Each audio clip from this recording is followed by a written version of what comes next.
ஒன்று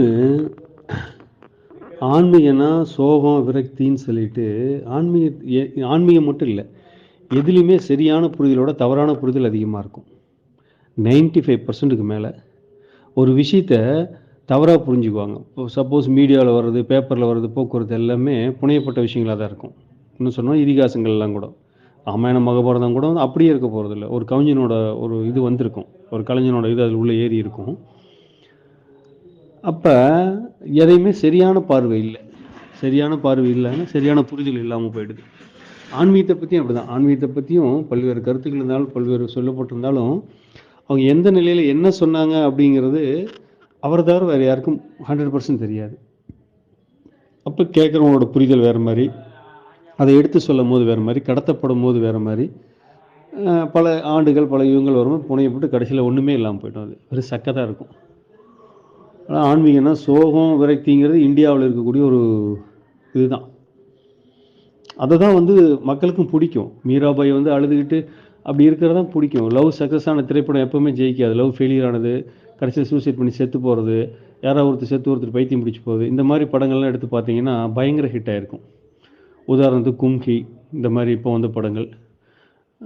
பழைய படங்கள்னால் நீங்கள் இவரோட படங்கள்லாம், கமலஹாசனோட படங்கள், யார் படம் எடுத்து பார்த்தாலும் பார்த்தீங்கன்னா ஒரு படம் சக்ஸஸ் ஆகிருக்குன்னு வச்சுங்களேன், சோகமாக இருந்தால் சக்ஸஸ் ஆகும். சென்டிமெண்டலாக மக்களோட மனம் அப்படி தான் இருக்குது. அதனால் ஆன்மீகத்தை சோகம் வருத்திங்கிறது ஈஸியாக பிடிச்சிக்குவாங்க. ஜாயாக ஆடுறதை அக்செப்ட் பண்ணுறது கொஞ்சம் சிரமமாக தான் இருக்கும் அவனுக்கு.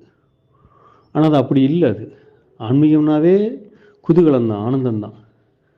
Majority of people, 95% of people தவறாக புரிஞ்சுக்கனால சமுதாயம் அப்படி இருக்கிறதா நினச்சிக்கிறோம் நம்ம.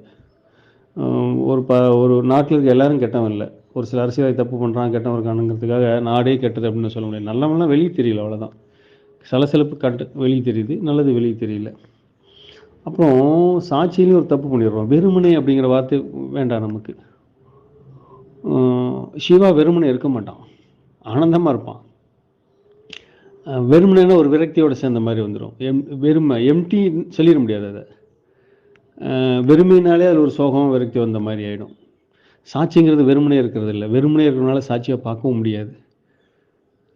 வெறுமனே இருப்பான், வெறுமனே அப்படி இருந்தாலும் தன்னுணர்வற்ற நிலைக்கு போயிடுவான். நீ ஓவராக லவ் பண்ணுற ஒரு கணவன் திடீர்னு இருந்துட்டானா அந்த மனைவி அழுக மாட்டா, வெறிச்சு போய் வானத்தை பார்த்து அப்படியே இருப்பான், நடக்கிறது எதுவுமே தெரியாது. அது வெறுமனே அவள் விட்னஸ் பண்ணல, இருக்கிறா, இருப்பு இருக்குது, ஆனால் எதுவும் தன்னுணர்வற்ற நிலையில் இருக்காவ. அது சமாதியும் கிடையாது. அந்த மாதிரி ஒரு சமாச்சாரம் தான் வெறுமனே. சாட்சி அப்படி இல்லை. சாட்சி ஆனந்தமானது, அது அற்புதமான ஒரு விஷயம். சிவா இருக்கான், அவன் இல்லாமல் எதுவுமே இல்லை, ஆனந்தமாக இருக்கான். ஆனால் அவனை எதுவுமே பாதிக்கலை. அவனால் தான் எல்லாம் நடக்குது.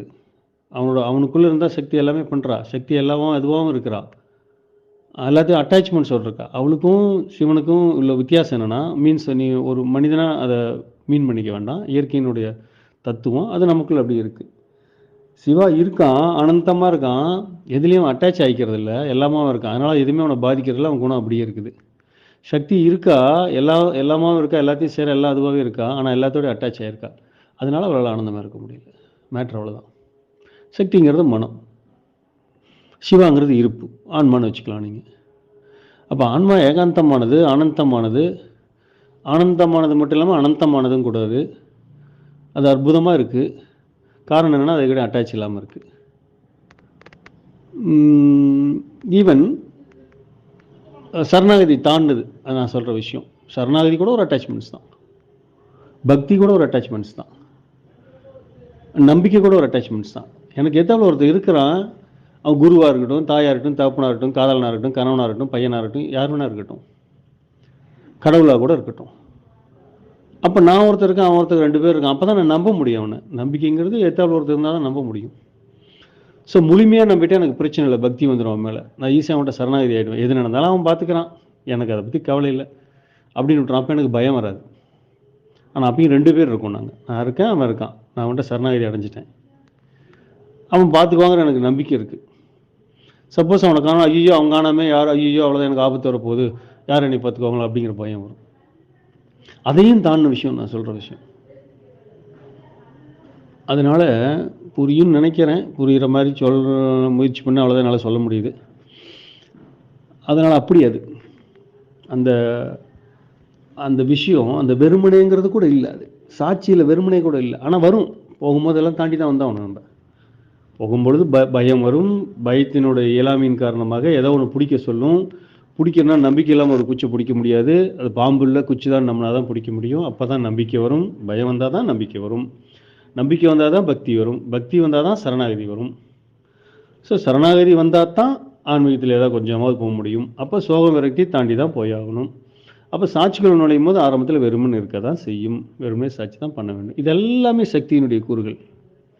அத்தனையும் நம்ம தாண்டி தான் ஆகணும். அத்தனையும் தாண்டினா தான் அந்த ஆனந்தத்துடன் கூடிய விழிப்புன்னு சொல்கிறோம் இல்லையா? ஆனால் நம்ம சொல்லுவோம் விழிப்புடன் கூடிய ஆனந்தம் சொல்லுவோம். ஆனால் கொடுக்கும்போது ஃபஸ்ட்டு உங்களுக்கு ஆனந்தத்தை கொடுத்துட்டு அப்புறம் தான் விழிப்பு கொடுப்போம். ஆனந்தத்தை கொடுக்குறது ஈஸியாக இருக்குது. எங்கிட்ட இருக்கிறது அப்படியே தூக்கி உங்ககிட்ட என்னால் கொடுக்க முடியுது. ஆனால் எங்கிட்ட இருக்கிற விழிப்பு தூக்கி அப்படி உங்ககிட்ட கொடுக்க முடியல. கொடுத்தாலும் தொலைச்சிடுறீங்க நீங்கள். விழிப்பு நீயா சொந்தமாக வர வேண்டிய ஒரு விஷயம். ஆனந்தத்தில் 2 பேர் இல்லாமல் ஒருத்தர் இருக்கிறனால ஈஸியாக உன்னை நான் முயற்சி பண்ணிட முடியும். ஆனால் விழிப்பில் உனக்குன்னு தனி விழிப்பு, எனக்குன்னு ஒரு தனி விழிப்பு இருக்குது. அது நீ கொஞ்சமாவது நீ முயற்சி பண்ணுங்கிறத இயற்கை அப்படி படைச்சிருக்குன்னு நினைக்கிறேன். ஆனந்தத்தை தூக்கி கொடுக்குற மாதிரி விழிப்பை தூக்கி கொடுக்க முடியறதில்ல. ஆனந்தத்தை நான் தூக்கி கொடுத்துட்டா நீ வீட்டுக்கு கொண்டு போய் வச்சுக்கலாம், 2 வருஷத்துக்கு உங்க கூட இருக்கும்.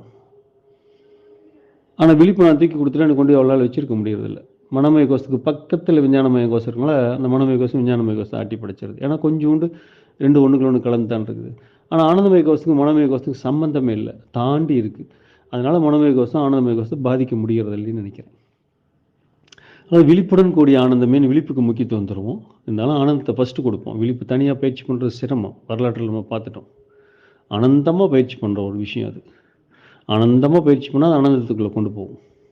இல்லைன்னா வெறுமனோட கூடிய விழிப்பாக போயிடும். அங்கே தான் அந்த வார்த்தை வந்துடுது, வெறுமனே பார்க்க அப்படின்னு. ஒருமனே பார்க்கணும், ஒன்றும் இல்லாமல் பார்க்குறது அப்படின்னு ஒரு பொருள் வரும்.